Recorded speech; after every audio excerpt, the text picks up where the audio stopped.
All right. We have a small but mighty crew today, which is perfect. My name is Courtney Felton. I am the education curator at the North Carolina Maritime Museum. And I am really excited to be here as part of our Maritime Heritage Lecture Series to talk all about one of my favorite animals, the Diamondback Terrapin. So today we're going to be uncovering their past and celebrating their future. The Diamondback Terrapin, for me, I think is just a really adorable turtle. It's very, very cute. Here's my video of a little terrapin hatchling, and if you look at him long enough, he sort of winks at you at the end. So cute. But it's not just me who has this feeling. This animal had poems written about it. There is a verse to honor the terrapin on a Christmas dinner menu in 1883, and it said, "Thou diamondback divinity of all things rich and rare, vain is search for thy affinity in water, earth, or air." They're pretty. It was on the Ebbett menu in Washington, D.C., the Ebbett Hotel. So maybe let's talk about the Diamondback Terrapin. So this is our Diamondback Terrapin. Their scientific name is Malaclemys terrapin. And so one thing for me, I come from a science background, I kind of like to break things down. So if we look at that name, the first part we can focus on is that word terrapin. And terrapin actually means turtle. It's derived from an Algonquin Native American word called terope, which means specifically edible turtle. So that's going to give us kind of an inkling to how this is going to go. Now, if we look at the genus name, that Malaclemys, if you break that down and you look at that first part, mal, get the idea that maybe they're a bad turtle. To say, if you talk to some fishermen from the Outer Banks, they sometimes call these wind turtles. And the idea here was if you accidentally caught Diamondback terrapins in your net, then a big storm or gale was going to come through and cause you to lose your fish. So are they bad? I don't know. If we look at Malaclemys from a Greek standpoint, malakos in Greek actually means soft, and klemes is the Greek word for head. So if you look at him, I can see his cute little head. They do kind of have a soft head, soft skin around their head. So it might be in reference to that. That's supposed to be a pillow up there. I know it doesn't look like one. It's a pillow. Or it might be in reference to their food. They like to eat snails, kind of those soft-bodied things. So who's to say? If you think about diamondback, though, that common name we give them, it is based off of that shell. So this animal likes to be found in estuarine habitats. They like to be in our marshes, where we have that brackish water, a mixture of salt and fresh. And they are found all the way from Cape Cod down to the Gulf of Mexico. And in our area, we tend to see them in these kind of tidal flat areas, where we get that mixture of salt and fresh water. There are 7 subspecies of them, and we do see some hybrids forming in the overlap. How you tell the subspecies apart is basically based off of their shell, the coloration of it, how smooth it is, and then a little bit about their head shape. In North Carolina, we have 2 subspecies that are found. We have the northern Diamondback terrapin and the Carolina Diamondback terrapin. So the northern terrapin is shown here in this pink color, and then in orange is the Carolina Diamondback. So where we are in Carteret County, it's mostly the Carolina terrapin. If you go up near Hatteras, you're going to have that hybrid formation. And these animals are specially adapted to live in the marsh. So if we look at this Diamondback terrapin, there are a couple of things you'll notice. One of them is its skin. So it has this kind of soft skin with polka dots on it. These dots actually help you identify individuals. They act almost like a fingerprint. And then you'll also notice this carapace, that's my fancy name for shell. They are built into their shell. Their spine runs right down the center of their shell, and then their ribs make up the rest of it. On top of them, they're going to have these scutes, and we can pass that around. So those scutes have that ring on it, and that's where they get that name Diamondback, is from those concentric rings on the carapace. There is some evidence that you can age a terrapin based off of the number of rings that they have, but it's a little bit tricky when you actually try to do it unless they're very young. As they age, they can live 40 to 60 years. Those rings become very close together. It's a lot more difficult. Now, they have that shell for protection. They also have a lot of really cool features along their head. The first one is going to be a salt gland. They have a salt gland behind their eye. They do not want to drink salt water. That's not what they're going after. But when they are going and eating their food, they do sometimes have some ingestion of salt water. And so to spare their kidneys, they are going to be able to excrete extra salt from that gland behind their eye. So it acts like an accessory kidney, very similar to sea turtles. Sea turtles do the same thing. They also are able to store fresh water in their skin. They have bags by their legs where they'll store fresh water. And you can't really see it in here, but there's some right there and some right there. If you ever have the chance to look really closely at a Diamondback terrapin, if you go to the aquarium and you see one, or if you're out and you see one going around, you'll sometimes see some bulges right around their legs, and that is them holding that water. Now, they also have ears, but not external ears like we do. They have a tympanic membrane, so it's basically, imagine almost like a drum that senses vibrations in the water. It's going to be how they're able to find food and escape predators. And then the last kind of important thing on their head is their beak. They do not have teeth. They have a horny beak that's made out of keratin, same thing as our nails or our hair, and it is constantly growing. So they are constantly wearing it down based off of what they eat. And here is an example. Here's a small Diamondback terrapin. This video was taken in a previous job for me. And I have superimposed a picture of their favorite food, which is the marsh periwinkle snail. They love a periwinkle snail. They're good and crunchy, but they have that soft body on the inside. They'll also eat crustaceans. They'll eat crabs, fiddler crabs. They'll eat fish. They'll eat insects. They might even eat some grasses. But this little friend is going to show you his mouth working really hard, trying to eat what was definitely not food. But gives you a good view of him stretching out that neck pretty far and opening his mouth. He really was trying. Now, they also have feet that are very helpful for their environment.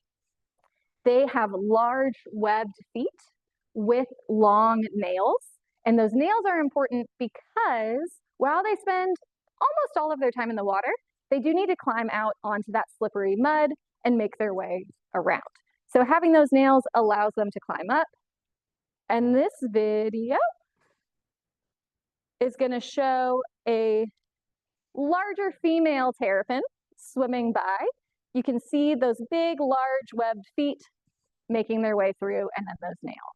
For our females, those large webbed feet are also very helpful for digging their nests. Yep, you can also see the shadow of my little male eating in the foreground of this video. So their life cycle. These animals are sexually dimorphic. The females are about 6 to 9 inches in shell length, and they can weigh about 1.5 pounds. The males max out at about 5 to 6 inches and only about 0.5 pound. So a pretty big difference between the two. The females are also deeper bodied, so they're just a little bit thicker, and they're going to have a slightly larger head. Why is that? Well, it's because they need to lay eggs. So our males and females will meet in the spring, and they will mate, and then the female will go to lay a nest. She likes to lay it in sandy soil.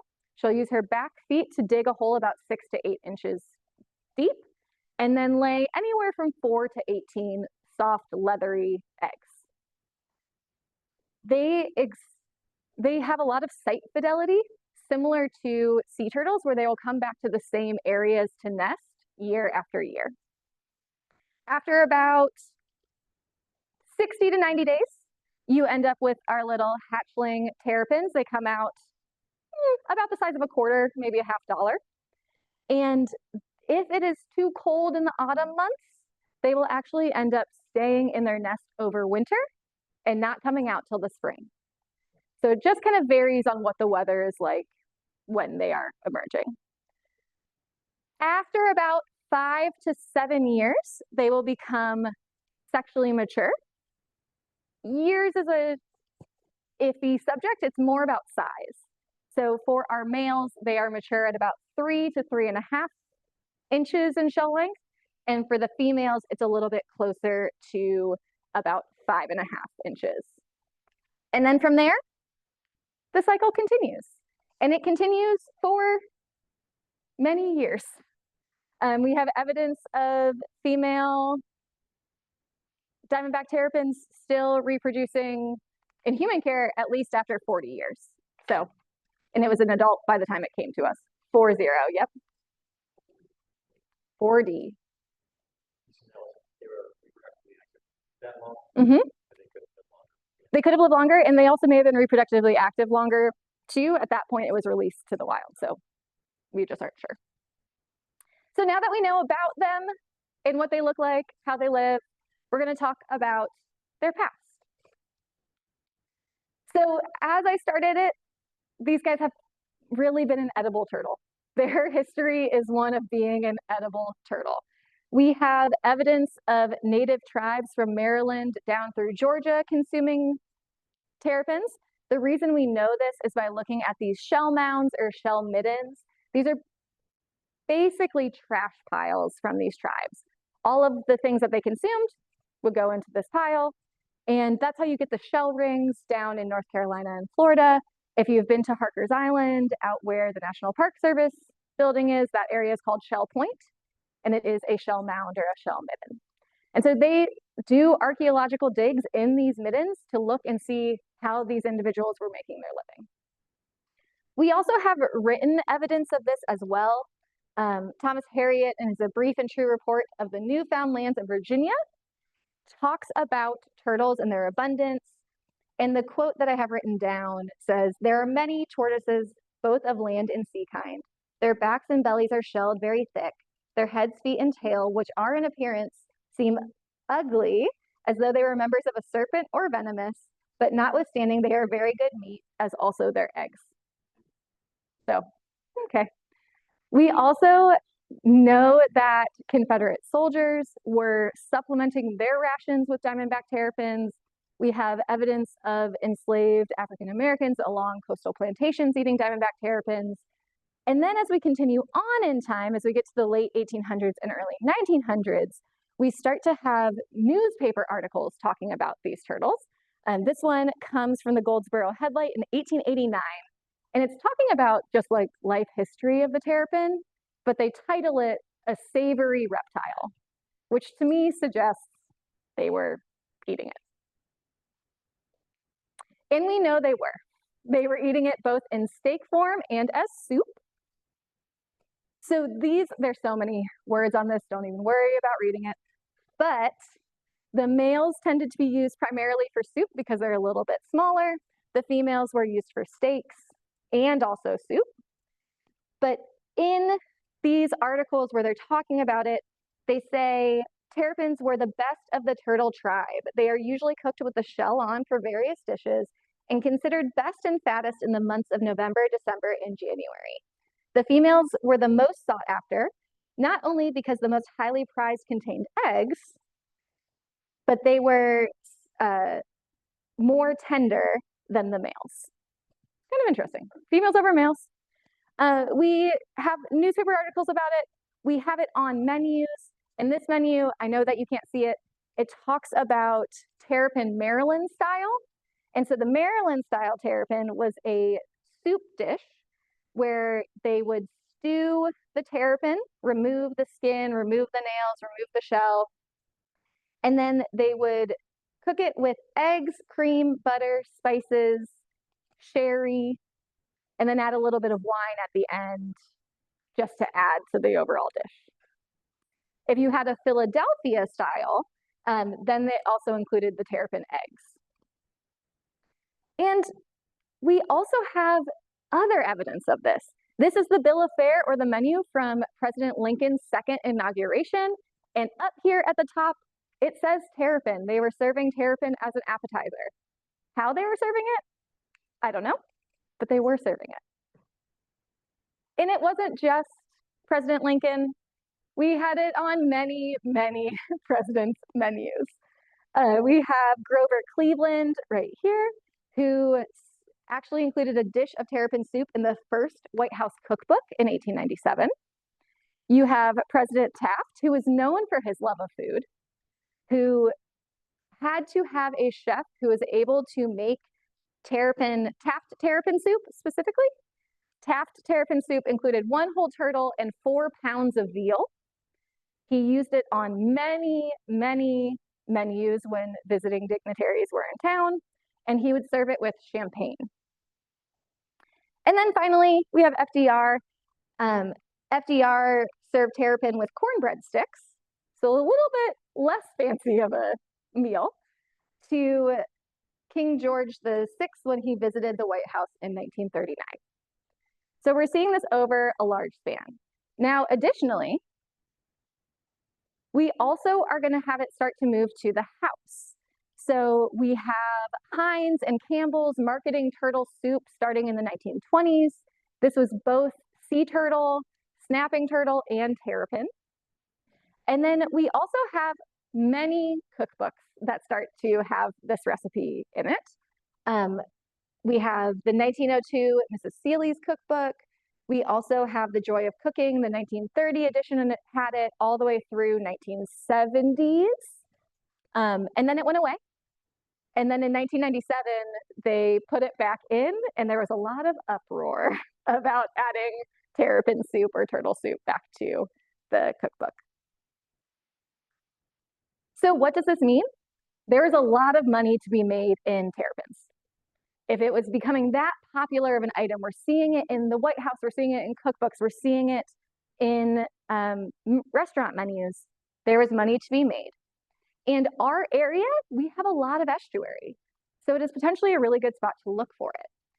So I have a couple of quotes about how they would go out about getting these terrapins. One of them is from the Stumpy Point region that's on the Pamlico Sound, so a little north from us.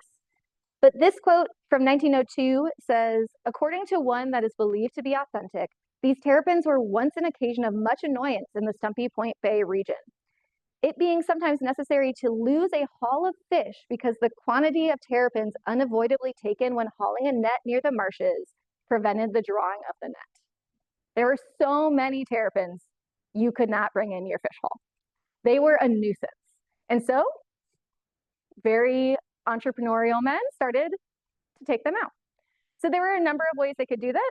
In this one, they're sort of digging around in the marsh sand with sticks, hoping to find those terrapins that are buried. You could also go out on a boat, and if you see terrapins, haul out a net, pick them up, bring them in. So a couple of different options. And some men were just really good, and they saw a terrapin and they grabbed it. I am in awe of anyone who can do that, because terrapins are pretty fast and pretty feisty little swimmers. Once they had the terrapins, they had to put them somewhere. And so this is an image of a terrapin pound or a terrapin pen right by the Cape Hatteras lighthouse. And so I am unsure if these are the lighthouse keepers, but it is thought that some of the lighthouse keepers had a side job of bringing in and holding these terrapins.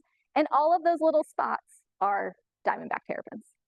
So they would hold them there until they were ready to sell them, and they would sell them to markets in Maryland, Virginia, New York, Philadelphia, kind of send them up that chain. If we move a little bit closer, if we focus in on Carteret County, it's a slightly different story. So the same individual who gave me the quote about Stumpy Point Bay, Richard E. Coker, who was tasked with studying Diamondback terrapins in their natural environment, said, so rare and so well concealed are the terrapins that sometimes an expert fisherman may search every day for a week without finding one. Again, only one is found on a trip, while another day, half a dozen, or even a dozen or more may be obtained. They are not abundant enough in the region of Beaufort to make it profitable for an ordinary fisherman to hunt them. Interesting. If you saw my opening slide, though, I had a picture of a terrapin race. And I have more of them. In this one, we have some kiddos with little baby hatchling terrapins. They have a little number painted on their belly. And then we have our adult terrapin race down here. So something happened to change that, because if you're only finding one, maybe half a dozen, you're not going to be able to do these races. And so what happened is the U.S. Bureau of Fisheries. So starting in 1899, the U.S. Commission of Fish and Fisheries, which was an independent agency, was doing work in Beaufort, specifically at the Gibbs House on Front Street. In 1901, they built this beautiful building on Pivers Island. 1902 was their last year before they became the U.S. Bureau of Fisheries in 1903. But this was designed as a summer research station. In that first year of 1902, they had 17 researchers come in from May towards the end of kind of August was their research season. And one of those people was Richard E. Coker, who came in to look at Diamondback Terrapins. So in 1902, they built some initial experimental ponds. And here is kind of that image of them. They were concrete ponds with these wooden fence around it that was 2-layered. They ended up having lines, 2x4s basically around the outsides to prevent the terrapins from crawling up and trying to escape. And then that was also helpful because they could run tracks across so they could walk to one end or the other. Now these were designed to be mostly wet at high tide, with just a little bit of area right at the top that was a sandy area for the terrapins to lay their eggs in. And then at low tide, there would still be water in this bottom section. So taking advantage of the natural environment that was there. These ponds were arranged to give them free access to saltwater, marshy land, and sand, but the experiments were begun too late in the season for securing good results. And eggs were laid, however, by the terrapins, and a number of the young were hatched, but just not enough. So we have these pens, but they decide in 1903 to actually move the experiments up to Maryland. So R.E. Coker worked with Professor Hay up at Johns Hopkins, and he was running the research in Maryland. So they moved everything under him. It stayed there until 1908, when Maryland said, no, we're good. And they bumped it back to Beaufort. So here are the new pens, the new and improved pens based off of the research that they found. Excuse me. They are going to be a little bit longer, a little bit wider. And then we have this dotted line here represents the low tide line. This dotted line represents the high tide line. You have a pen for adults, and then you have these pen for young. And the thought here is not that Diamondback terrapins do anything to their young. It's just that the big Diamondback terrapins have a tendency to step on whatever is around, and that included little Diamondback terrapins. So by moving them away, you just gave them the best chance to grow to be a little bit bigger. And here's another image. This is from the museum's collections showing these terrapin ponds or terrapin pens. Now you'll also see up here, we have a winter house that's going to be kept warm over the winter. You can move the hatchlings up into that space to have them grow. There's a watchman's house, and there's a barbed wire fence all the way around. They didn't want anyone stealing their terrapins. There was money to be made, and so they had someone watching them, and they had that barbed wire fence to protect them. Here is a view of that wintering house, you can see, and then here is a view of the laying beds. So that kind of sandy area for them to lay their eggs. So what were they doing? Well, they were doing a lot of research. They were not raising them to sell them. That was not their goal. But they were raising them to learn how to best take care of these hatchlings. So in 1909, they started with an initial brood stock of 67, 23 males and 44 females. Some of those females were still reproducing 40 years later when this stopped. So that's where I got that date, about 40 years.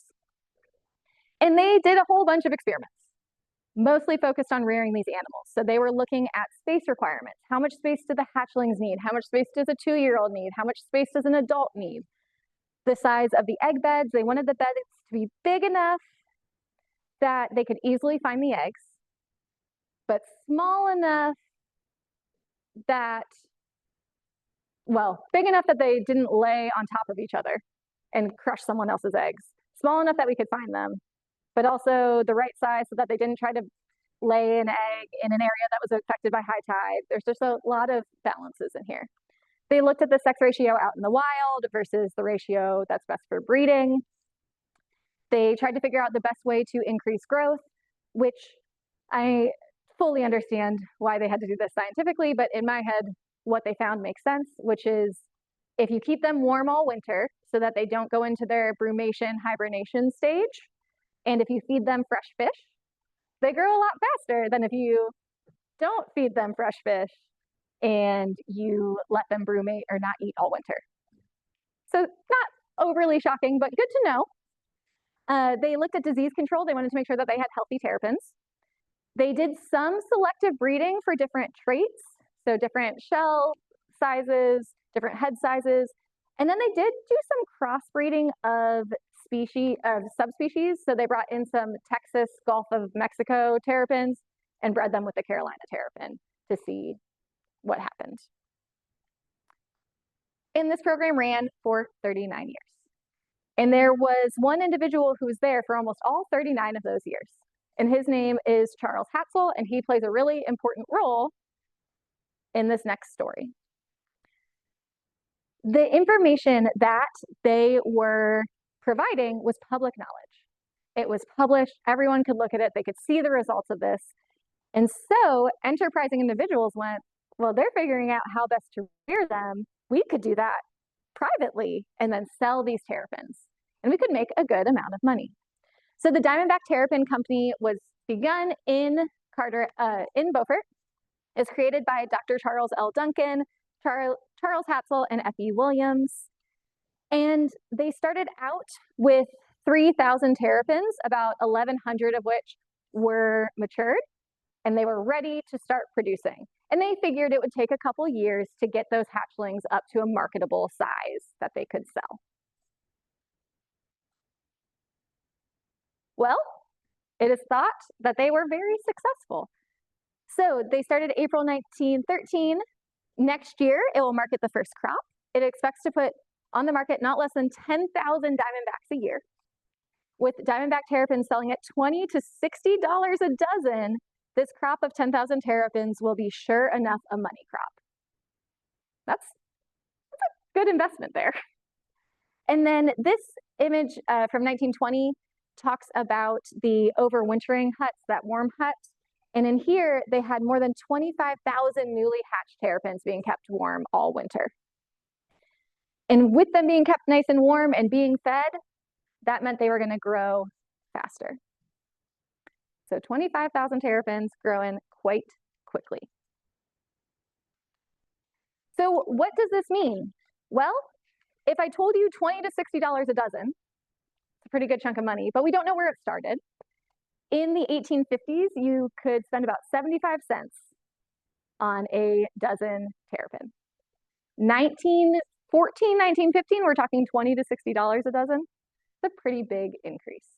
And so this chart is based off of some studies from Maryland, but it shows the same general trend that we would have seen in North Carolina, where this is the price of our Diamondback terrapins, starting a little bit lower, going pretty high as we get to the 1920s, and then we have a decrease, and then in the 1940s, we have a little increase again. What we know in North Carolina, right, 75 cents.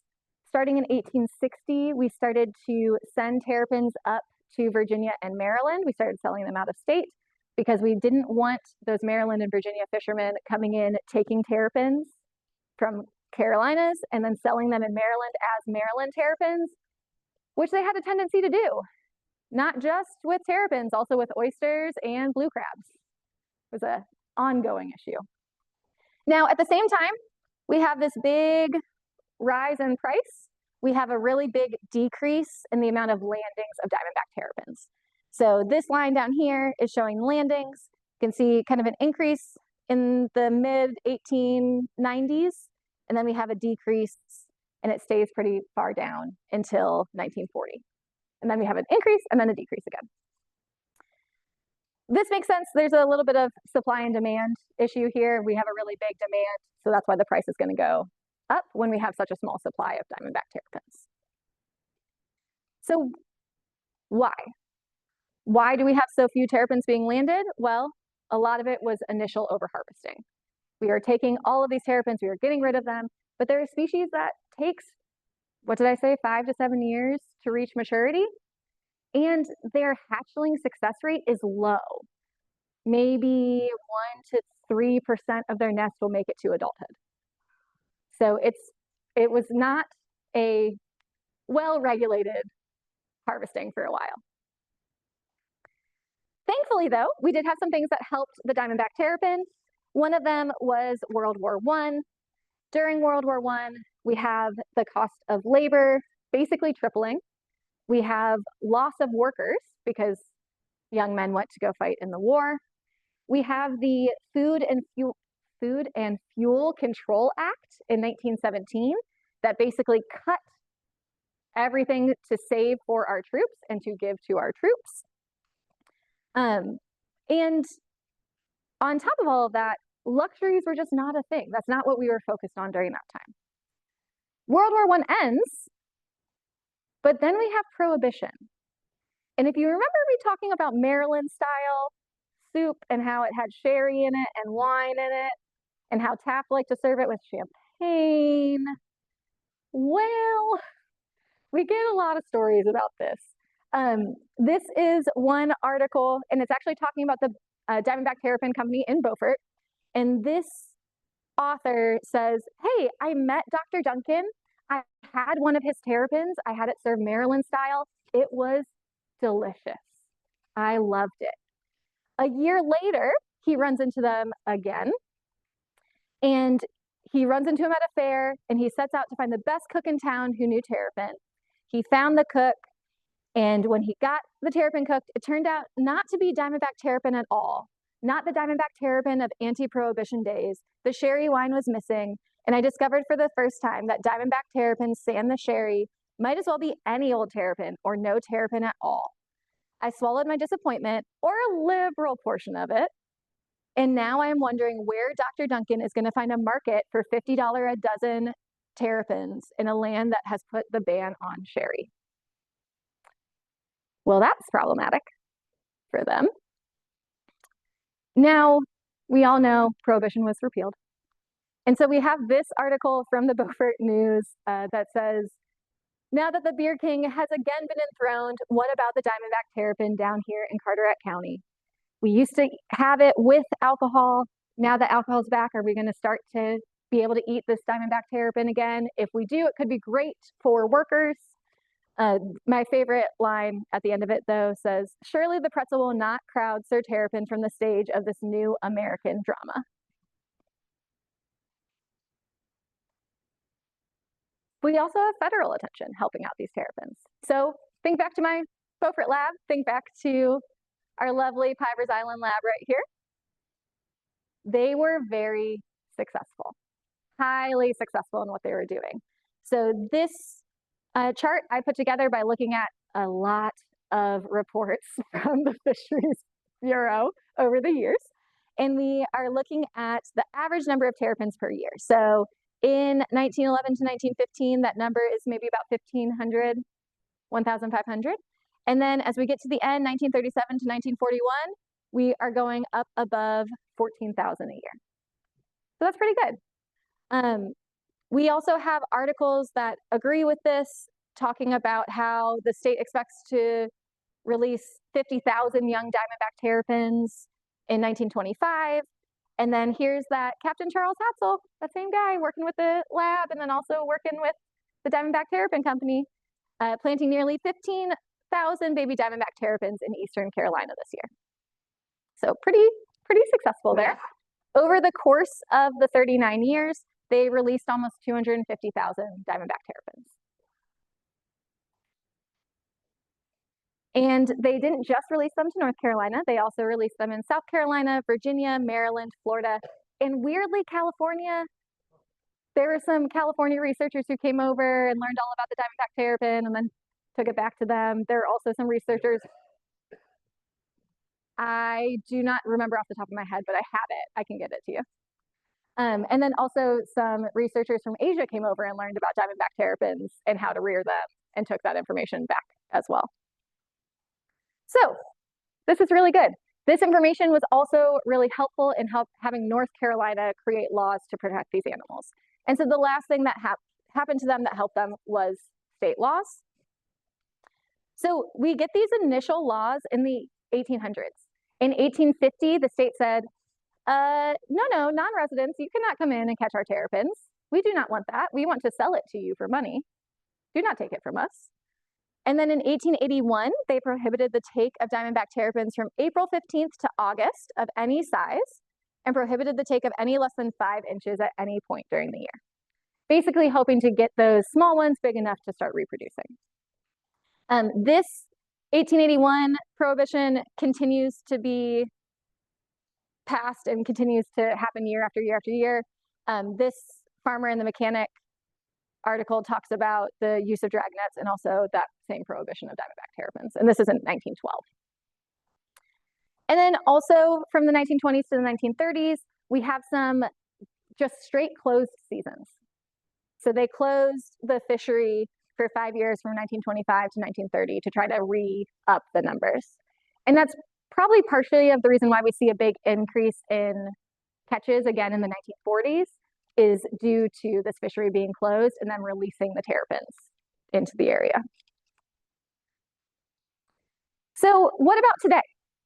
What about these animals today? Well, they're so cute. They're so cute. They are listed as vulnerable by the IUCN Red List, and they are a species of special concern in North Carolina.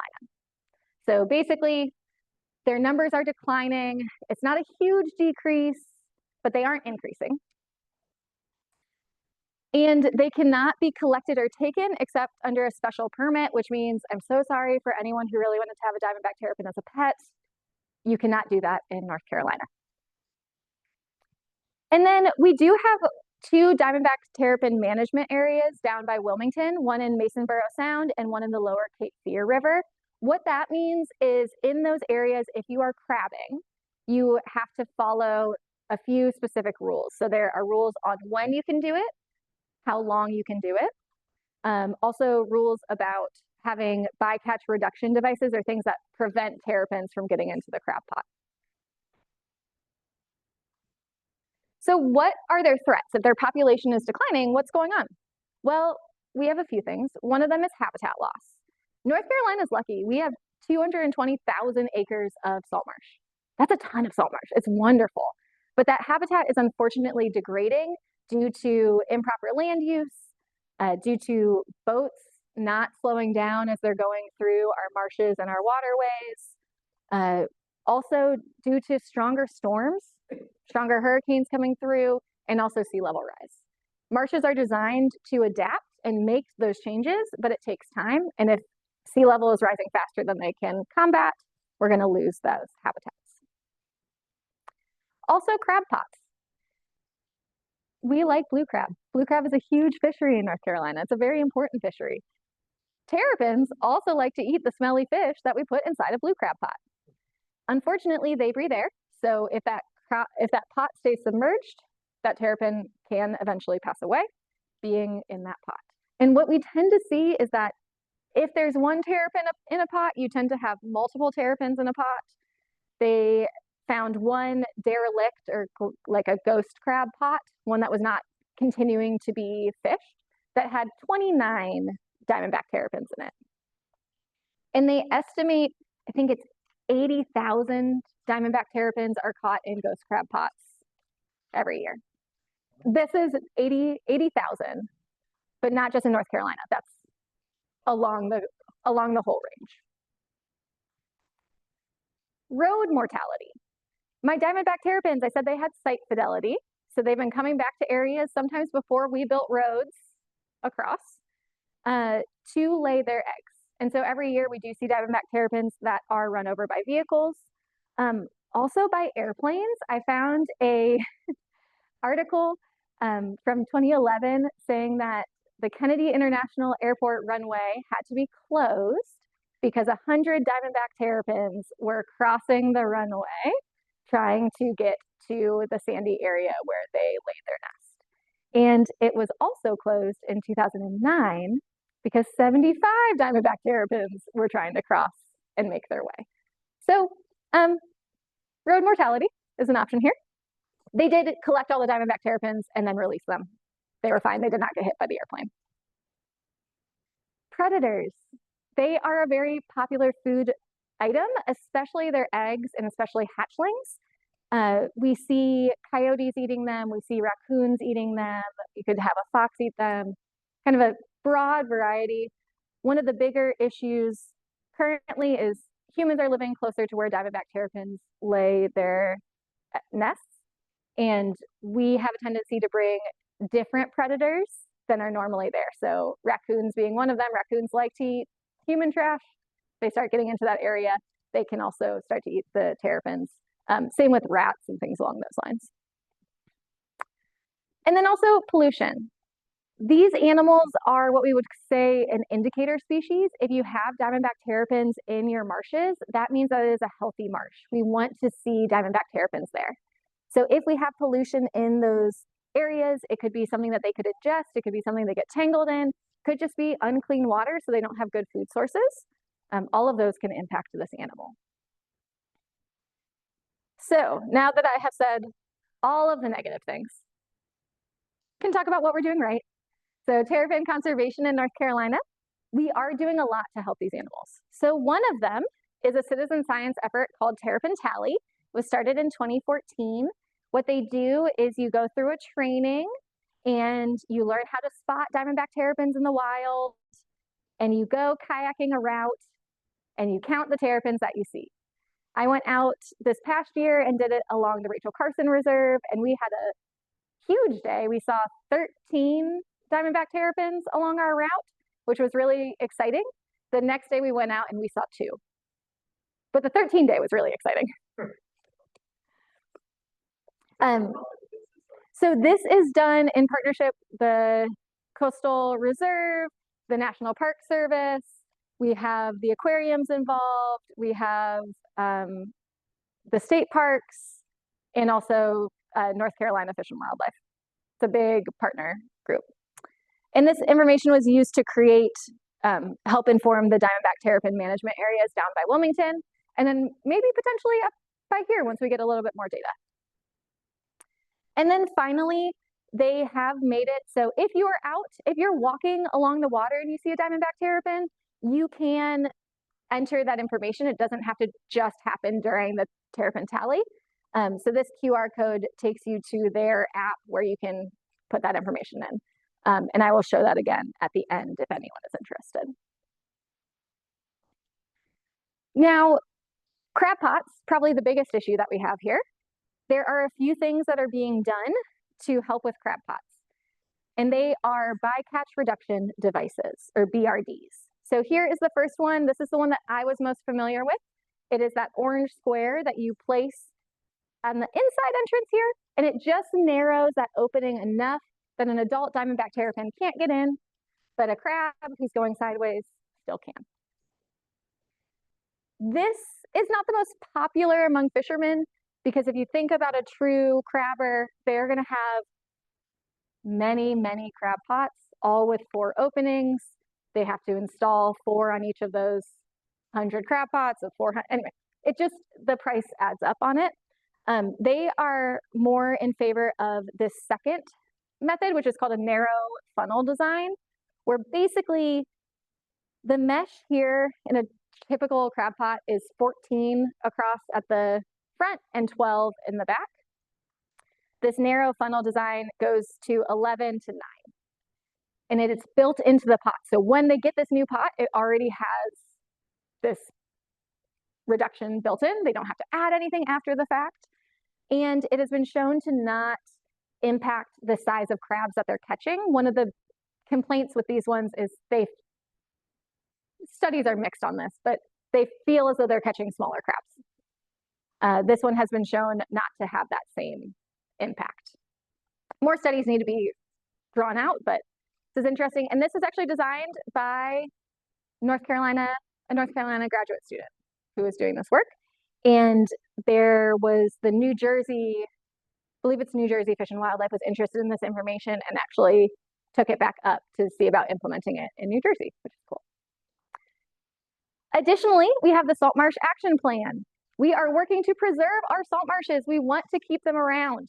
This action plan has 6 parts to it. I'm not going to tell you all of the parts, but the big things here is they're going to conduct salt marsh conservation and restoration projects. They are going to try to implement the creation of living shorelines. So having oyster beds and these salt marsh grasses to protect instead of having a bulkhead or something along those lines. And they're working with our local states. So also working with South Carolina, Georgia, and Florida to come up with a plan and help acquire the money to protect these marshes. If we look outside of North Carolina, there are a number of states that do a Head Start program where basically they take the hatchlings and they bring them to a classroom, and the classroom then raises the hatchlings and they measure them, they look at their diet, they collect all of this information that can then be given to the managing group to talk about these terrapins. And basically over the course of 9 months, you can get a terrapin to the size of a 2 to 3 year old terrapin because they are eating well and they are warm all winter. Down in Florida, they're doing road surveys. So they're looking along the roads, trying to protect those areas where terrapins are crossing. They also do some incubation programs. Unfortunately, terrapins do get hit and they are often pregnant terrapins, and they have been able to induce egg laying, it's not really labor, but induce egg laying, and then they are able to incubate and then hatch those eggs and release those hatchlings back out. And then down in Georgia, the Skidway Audubon Terrapin Rescue Project has done similar things to Florida to rear and release those Georgia terrapins. So finally, how can you help? A big one, clean up, make sure our areas are nice and clean, clean up our marshes. We were out doing a hike yesterday and picked up a lot of trash while we were out there after the Labor Day weekend. So getting those habitats nice and clean. If you see an abandoned or derelict crab pot, you can report it to Marine Fisheries. You can report it to the North Carolina Coastal Federation. They go out and do crab pot roundups where they pick up those derelict crab pots. It is against the law for you to pick up someone's crab pot. Don't do it. Don't touch it. Just leave it. But let either Marine Fisheries or Coastal Fed know. When you're out in the creeks, use those slower speeds. Make sure that you're following no wake zones if they exist. If you want to volunteer with Terrapin Tally, it's super fun. You should totally go out and do it. If you are crabbing, you can practice safe recreational crabbing. You can add that bycatch reduction device, or you can get a crab pot with that narrow funnel design. And then finally, you can help a terrapin cross the road. If you see them crossing any turtle crossing, make sure to move them in the direction they were going, not the direction they came from. Otherwise, they're just going to try to cross the road again. So move them where they're going, but don't try to take them home with you. They have a range. They want to be in that range. But those are our plans. So any questions? Yes. Okay. On that last note, what is the best way to pick them up? Oh, so if we have friends online, the best way to pick up a Diamondback Terrapin, you can just grab them like a hamburger along their sides. It's not like a snapping turtle. Anything with a mouth can bite, technically, but they don't have that same reach that a snapping turtle does. What you're more likely to have is when you pick them up, they're pretty feisty and they're going to swim in the air. So just make sure you have a good grip, or if you have a towel, and use that towel to help hold them and support them, that's a good option. What time of year are we most likely to see them on the roads? Ooh, the question is what time of year are we most likely to see them on the roads? And that is going to be spring.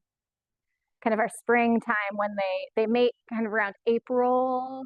So late April, May is when you're most likely to see them crossing the road to get to those hatching and nesting areas. Yes.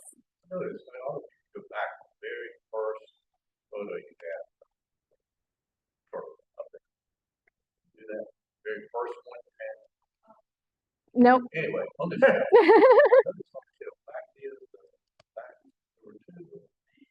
Yes, yes. They done by scientists today. So they were done by scientists, I believe, to mark the individuals. I didn't know if that was the case or something that had been trying to feed on. No, I noticed those notches too. You can see the water plants really well. Oh, on the, we'll go back to, don't mind us as we go all the way back.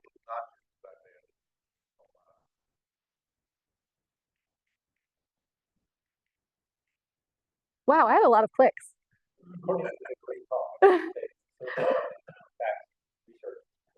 There we go. Thank you. Yep. So these would have been done as a marking individuals, kind of a tag type system. Other questions? Oh, yes. How far upstream, like say the Neuse River? Oh. Okay, we live Mm-hmm. Mm-hmm. The Diamondback Terrapins come all the way, they found up the Neuse River that far. So the question is how far into kind of fresh water would they be? I don't know for sure. I also live up in that area. Have never seen a terrapin. That area is too fresh, but they are going to be up at least into the Newport River a decent amount, and up the Neuse River. I wouldn't say towards Havelock, but closer towards the coast. Neuse River. Right. Recently, I caught big nice bluefish. Oh yeah. Right inside of the bridge. Yes. Yes. Yes. They could come up, but they aren't typically living up in that area. It's a little bit too fresh for them. But that doesn't mean they won't venture up that way. We have dolphin venturing up into the Trent River, so it's possible. Yeah. The question is about genetics. Oh. Because they were population was so low at some point, and they kind of came back from establishing from breeding. Is there any research been done on lost biodiversity because of that? The question is about research done on the genetics of Diamondback terrapin and lost biodiversity, and the answer is I don't know. It would be interesting to know though. And I know they brought in, for the rearing projects, they brought in new individuals, but they weren't looking. They were trying to make specific phenotypes from that mix. At that time, I don't believe they were trying to make specific genotypes. I think it was just to see what happens a little bit. But it's a good question, and I don't know, and I will have to look into that. Any other questions? Yeah. You showed a picture of the old Pirates Island plan with the bridge, and then there was a building which I think littering. In front of the building, Ponds. Hey. Yep. Not large.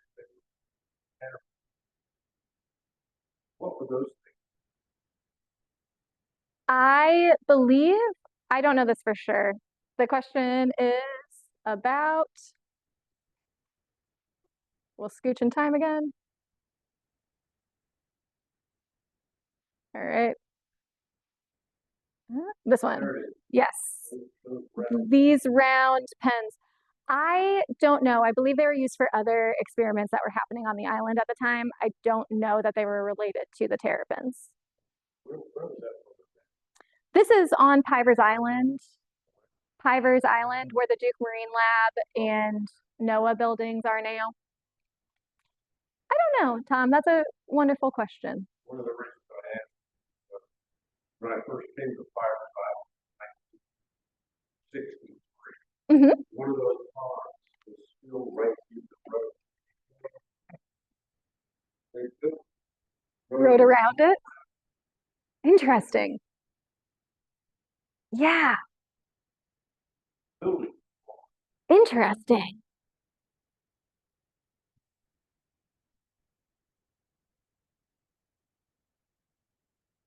Right.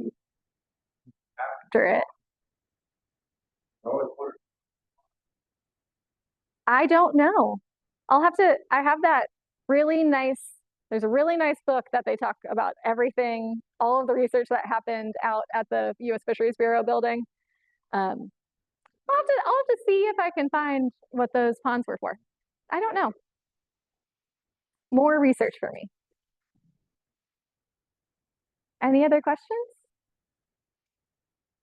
you know, who's funding the research all those years? Is it private grants from industry that's interested in development?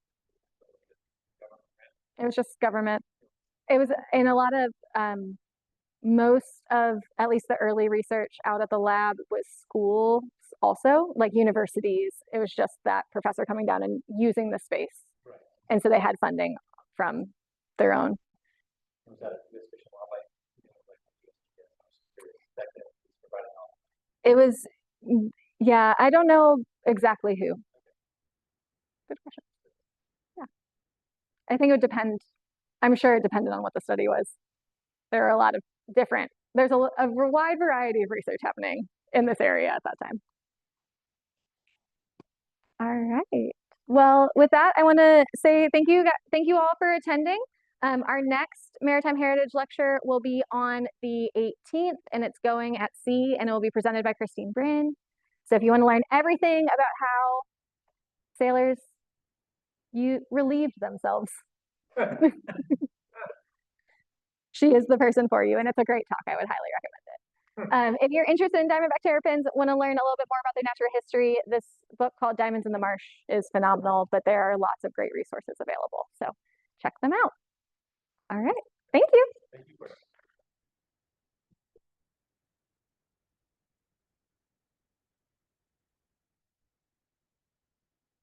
The terrapin? Yeah. Oh, no, I've seen